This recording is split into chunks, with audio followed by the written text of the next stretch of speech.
Welcome back to another episode. Now, today is a very special episode, number 53, which means that there has been 52, aka a whole year of episodes put out. Every single week on a Monday, we have had an episode that has been published. Now, to kick this off, I have wanted to roll this podcast for a very, very long time, to the point at which I bought all the podcasting gear 2 to 3 years before it was ever used. Now, my goal of this podcast is just to add value. And to be completely honest with you, with starting the podcast, my goal was as simple as that. Show up every week and just add value. So today, we're moving into a new year of podcasts, which I'm very, very excited about. So what I wanted to do was firstly say thank you to everyone that has, sent messages or shown encouragement and support towards the podcast. It's actually been such a fun year. I've learned a lot about what people want, a lot about what people feel there's knowledge gaps in, and had some really good conversations with some really good people. So I'm really looking forward to continuing that into the coming years. And to be completely honest with you, I feel like we're at the foundational level of this podcast. I feel like it's only just starting, which is really, really exciting. But from like a physio and a coaching perspective, I feel like the industry, there is a lot of noise, and I'm really passionate about bringing the two worlds of coaching and rehab together so that you as the individual can get the best out of training.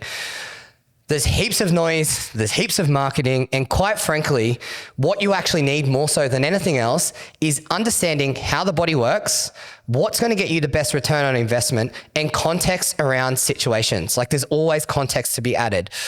Nothing is in absolutes, and your personal situation will always hold so much weight in any conversation. So the aim of this podcast has been to delve into areas that I think add the most amount of value to you and will help people along their training journeys. Now, to be completely honest with you, I think the fitness industry is an absolute shit show. And I don't mean that from a bad place. The information that's put out on the internet for the most part is clickbait. I understand that in order to stand out, you need to make noise. But unfortunately, a lot of people get caught in these 12-week training programs, these, lose 10 kilos in 10 weeks type situation type programs. And people aren't being educated on the actual strategies and methods and thinking that they need to actually progress in their training and fitness journey. And for me, I've always been literally the exact opposite of that. I want to give people the tools and systems that they need to be able to move forward and really make some impactful journey, not just for 12 weeks, not just for 16 weeks, but actually have training and rehab and movement as part of their life and what it is that they actually embody as their value. Like, that is important real life shit. So the goal with this podcast is to continue to give you context. So if there's anything that you want me to speak about, if there's anything that resonates really well with you, send me a message. I'm happy to even just have a conversation in DMs with you about it. Now, what I wanted to do today was I've gone through and I've had a look on YouTube and on our podcast to see what episodes are actually the ones that have had the most interaction and the most views. It's actually quite interesting because it's a combination of quite a few different things. So the first one was being the difference between how and when to use RPE, percentage-based program, and RIR. So what I'm going to do, I'm going to go through and I'm going to break down all these topics in a sec. The second component is the skill of lifting heavy. Huge amount of interaction. Absolutely love the conversations around that. The third one, which I wasn't sure on whether people would actually like it or not, but it was training your calves as a strength athlete. And I talked about like the performance gains and also the rehab implications. So we're going to break this out. And then the last one was around training systems. And this was actually quite a recent one, but this actually sparked a lot of conversations. So I want to go through and I want to do a little summary of these because I think they were really fantastic podcasts, to be honest. And I think the conversations that I had actually got people asking some really good questions. So I'm going to go through, I'm going to give a summary, I'm going to give some practical advice around that. Now, when we look at RIR, percentage-based programming, or any way of controlling intensity. All we are doing is we're making a subjective feeling on how something moves and the effort that we put into it and trying to make it objective. Now with training, it is very much a subjective thing. How hard are you working? What's the intensity behind it? What's the effort that's put into it? So what we need to do is we need to try and create a system around it, which means that you're not burning the candle at both ends. You're not pushing too hard into intensity. You're not pushing too hard into volume, because we want to find that sweet little simmer spot. So it doesn't actually matter what style of training intensity you actually use. It's all about the intent behind it. Now, I'm going to give a few context examples around this. So say we have a percentage-based program. A percentage-based program is looking at someone that has identified true 1RMs or close to. And it's very easy to then go, okay, well, if 100 kilos, 100% for you, if I want you working at 80%, you work at 80 kilos.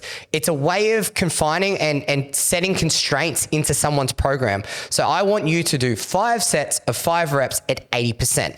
I know that that's not going to cook the person too much from a coaching perspective. I know they're going to be able to recover. And I also know that it's not too high up in their threshold.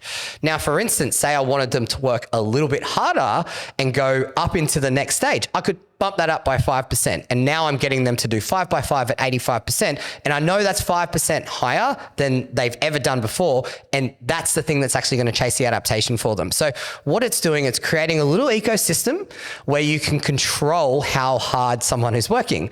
Now, not everyone's going to have true 1RMs. So we need to have different strategies in the program. Now that's where RPE comes into it and RIR. Now, to be completely honest with you, if we use them, they're exactly the same thing. They're literally just a different way of calling it, basically. Look, it's an inverse relationship. But I use RPE still. I still haven't embodied RIR in my training programs yet. I think RPE works absolutely fantastic. So, why mess with our system that we already have? But you can use RPE-based programming for your main lifts and the bigger lifts as well. You can, I think as an advanced lifter or even an intermediate lifter, the amount of times that you have a fixed number in your program that actually is too low or too high actually pops up quite a lot, because with training, it's quite a continuum. Some sessions you're going to feel really good, and then some sessions for whatever reason might not feel that good, right? So regardless of what style of training program you have, you still need an inbuilt system that allows you to sort of, undulate your intensity as the weeks go through. Now, that is a perfect example. Some of my lifters that I have do not even have percentage based numbers in their program, even if they have defined 1RMs, because for them, it actually works better to have something that they have a little bit more control over. And, from my perspective as a coach, I don't want to limit someone. If something's way too easy, I want them to work a little bit harder. And if it's way too hard on the opposite side, I actually want them to bring it back. So the limitations of percentage-based program, for instance, is sometimes people get really emotionally attached to that number. And they're like, I have to hit that regardless, which is a little bit of a flawed, and it's not really that great of thinking for sort of like a long-term strategy, where RPE gives you a little bit of flexibility. But even if you have a percentage-based program, you should still use RPE as the overruling guide to all of your training sessions. Now, RPE is great, right? I'm going to run you through the model very, very quickly. So a 6 RPE, you could do 4 more reps. A 7 RPE, you could do 3 more reps. An 8 RPE, you could do 2 more reps. And a 9 RPE, you could do 1 more rep. And then a 10, obviously no more reps. Now that is taking into account reps with really good training technique and quality. So in our training system, we also use 0.5s, where if it was a 6.5, I maybe could do 4 more reps. If it's a 7.5, I maybe could do 3 more reps. So it's just creating an objective way of looking at your training. Now, with secondary movements, accessory-based movements, rehab-based movements in your training program, I exclusively use RPE-based training.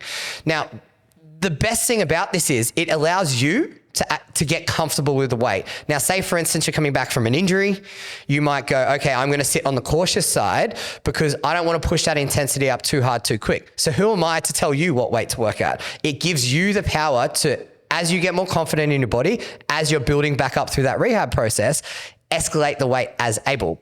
Say again, you've just had a period of time off. It allows you to progress quicker than maybe a fixed number program. So there's different benefits when you come to RPE versus percentage-based program, for instance. Now, a superpower of percentage-based program, the inverse of this relationship here is, say I have an advanced lifter that is an absolute gun in the gym, and I personally want to slow them down. There's periods of time through the year where you actually don't want people to overreach or go past a certain threshold. The percentage-based program, I go, okay, well, your max is 100. I do not want you going over 80%. So your range is between 70% and 80%. And I can give actual physical numbers because I can program knowing that they're going to be way below what they actually have the ability to do. So there are use cases as well for using percentage-based program or fixed number programs to actually keep people working at a lower level. A perfect example of that may be like someone's just come out of a comp period and you want to, maybe they have another comp coming up really, really soon, but you want to spend at least 1 block or 2 blocks lower than the threshold just to let their body recover, reduce their chances of injury because of just pushing. There may be periods of time during the year where they have a niggle or an injury, say they've got a knee pain going on with squats. You might want to just hold them back a little bit so that the longer term game that you can actually keep pushing that intensity up. So when we're looking at RPE, percentage-based program, or RIR, all it is making subjective training objective. And it's a system that allows you to go up and go down based on how the session is going week in, week out. Now, that's it for those. Now, if we move into the skill component of lifting heavy, this one was actually really, really interesting. So I'm a big advocate for spending time building bases, working sets and reps, and doing the boring work, because I always say to people, it's very easy to put weight on the bar. Like, that's fun, that's motivating, that's awesome. But the hardest part is sticking, doing this base work, because mentally, like, it's not easy, but I know I could do more, but doing more isn't necessarily better. Doing better is better. So I'm a big advocate of spending time doing base work purely because it sets the foundational work that you need to lift heavy. But on the inverse side of that, there is a period of time during anyone's training that you actually need to spend time working the skill of lifting heavy. So once you've built the base, once you've built your muscle mass, once you've got the competency of lifting down pat, then you actually need to spend time working the quality of lifting heavy weights. And you go, well, I've done all the sets and reps. Surely I should just be able to lift heavier weights. It's not the case. How you create tension, how you walk out a squat, for instance, everything that you do under a heavy load is magnified by 100, not by 10, by 100. If you walk out in a dodgy way, you're going to feel it. Your confidence is already shot. If you shift weight during a squat, for instance, you're going to feel that or potentially stumble and miss a lift. Everything is magnified and there's no room to hide. So lifting heavy is so process driven. You have to be locked into every component of it, and all of your technical points, all of your tension points, all of your cues, everything needs to be absolutely spot on. So there's periods of time, like to give an example around this, say you just spent 9 months of the year building some muscle mass, building some strength base. You might want to spend literally 3 to 6 months just simmering top set 3s, top set 2s, top set 1s over and over and over again. There's many different ways that you can do it, but you don't actually step too far away from where you need to be. Obviously, you're going to go up and down, up and down. You're not going to just do the one stimulus over and over, but you're going to have waves in it, but you're still not stepping too far away from where you need to be. And I think that's the main important thing there is a lot of people's training programs, like I work with a lot of people that, from a rehab standpoint that come across from functional fitness, and they'll say like, I've just done a strength block. And I'm like, sorry? They're like, yeah, a strength block. And I'm like, what's a strength block? Like, you need to spend time doing that. Like, one block is not going to build your strength. Like, your nervous system is only just getting used to that type of stimulus. Your body's only just starting to adapt. So doing one block is absolutely pointless. You need to start to stack that up over time. So for anyone that's actually lifting and they're just building mass, they're building strength, building muscle mass, knows that you need to spend chunks of time in certain areas, and learning the skill of lifting is no different. Then This one was actually very interesting. I was not, I didn't expect this podcast. I actually threw it out there just to see if people would like it, because it's something that I address a lot in the rehab room when I'm working with people that have knee pain, is addressing their calves. You know, there's different trains of thoughts around calf training, but a lot of people hate it. A lot of people are like, yeah, it's pointless. I don't want to do it. You know, it hurts. I don't get any return on it. But I think from like a rehab and a movement standpoint and a structural balance standpoint, if we look at all the joints, all the muscles have like a specific function that they do, and they play a role in movement. And the calf is no different. Now, you know, outside of just building calves so it looks like you got mad lower body legs, they actually provide a lot of stability and support at the knee, specifically the gastroc. So that's the big calf muscle that you see.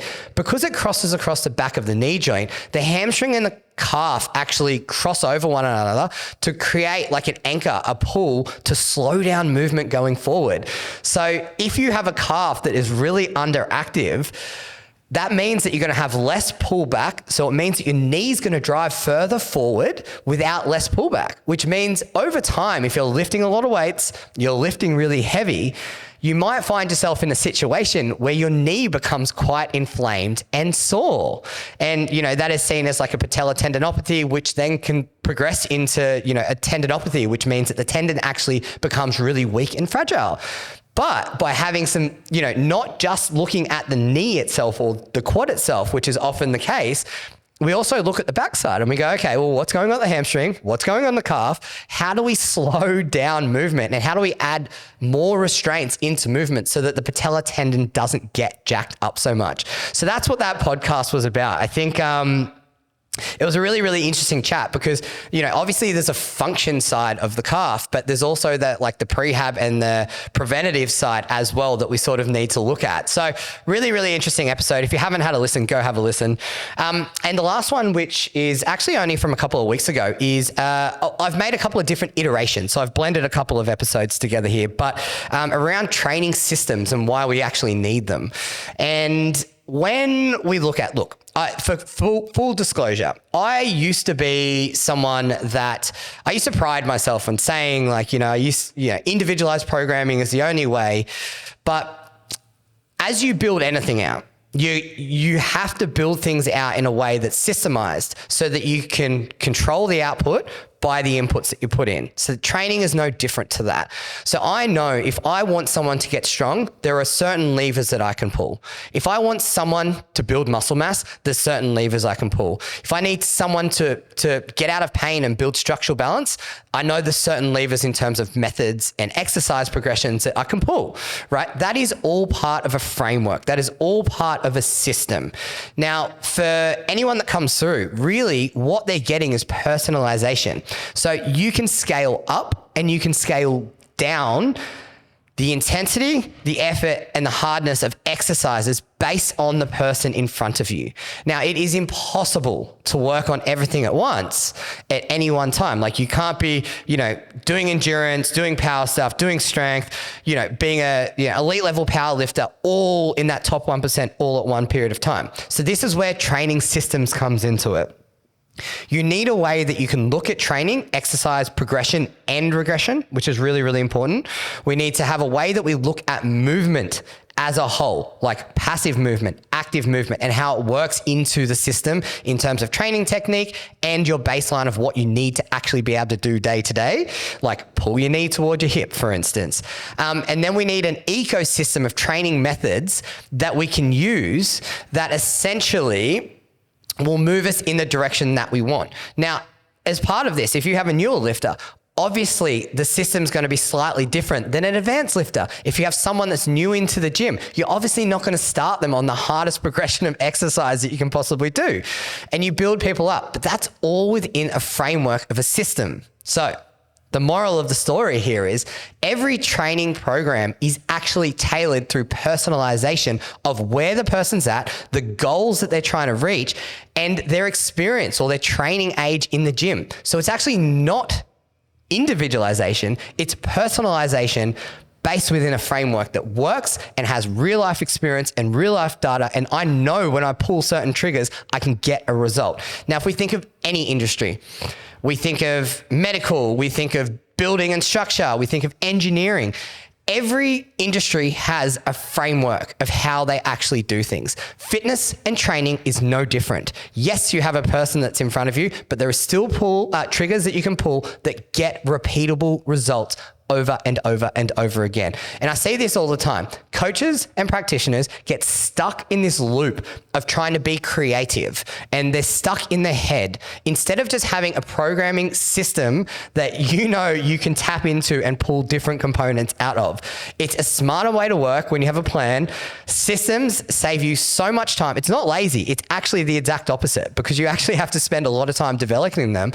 But what you do capture is you capture multiple people doing the same thing over and over and over again. That's a superpower, because when you see something pop up, you can actually make change on it. That is huge. That is a massive component of things that if you can't review things objectively, how are you meant to grow and make change? So that is my sale for why I believe that systems are so important. Now, those episodes actually all have a very different flavor. For me personally, I've got multiple different hats that I wear. I've got the rehab hat, I've got the coaching hat, I've got the business owner hat, and the growth mindset, values, and what you actually want to embody. They're kind of like my main pillars of what I believe in and I want to talk to. So it's actually interesting here that these, to be completely honest with you, actually capture a little bit of all of that. So yeah, really, really cool. Now, to wrap up today's episode, I'm going to continue on this journey for, a long period of time. I can't imagine me stopping this anytime soon.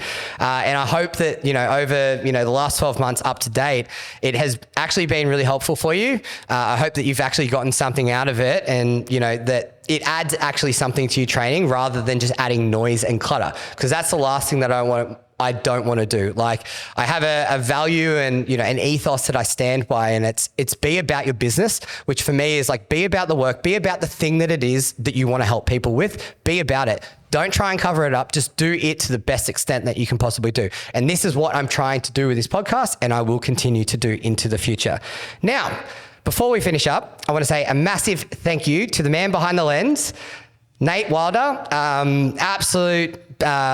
the biggest advocate and supporter of this podcast to date. And he's put all the media together. He's put all the audio together. So I am absolutely pleasured to say thank you to him. We started this off with a very simple mission, which was just start, get to 52, and figure the rest out in the way. And we've successfully done that. So a massive thank you, Nate. And that is it for today's episode. I will see you guys when we reconvene on the next one. Thank you. Lovely.